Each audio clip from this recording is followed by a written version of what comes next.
Tonight, new efforts underway to gain support for the tiny homes for the homeless community in Ottawa. The project failed to earn a recommendation from the Hamilton County Planning Commission. Alana LaFleur tells us about new plans to move the project forward. Alana.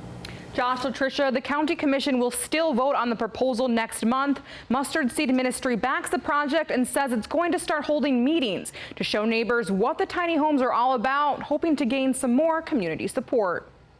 At Monday's Planning Commission meeting, many neighbors spoke out against tiny homes in Ottawa. My vision is to be able to play outside with my grandchildren as I did with my own children. A petition against the home circulated with more than 600 signatures. But now there's a new petition out on change.org in favor of the project. What this petition really shows is that there is much more support for the tiny home community than there is opposed to it. The reality is many in this community support affordable housing for those in need. The proposed tiny home community would sit on Snow Hill Road. In one lot, you could fit 3 or 4 different tiny homes. Jeremy Weaver's company builds tiny homes, and he's developing a community of them downtown that will have income restrictions of their own. Weaver's not involved with the Ottawa proposal, but says there needs to be more public communication. And I think the more engagement you do, the better chance of success that you have with any sort of development project. Which is why those behind the Tiny Homes for the Homeless project say they want to work hard to address concerns with a series of meetings. You know, we don't want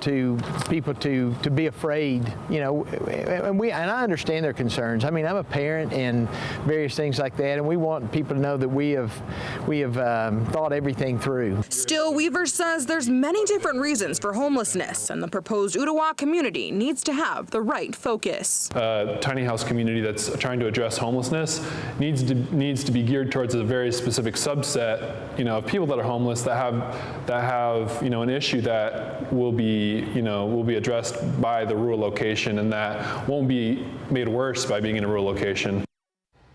Meetings held by Mustard Seed Ministries will include lots of information about the tiny homes, like how to get people transportation to any social services they might need. He tells us the tiny homes would be open to all people who need affordable housing and not just the homeless. Josh.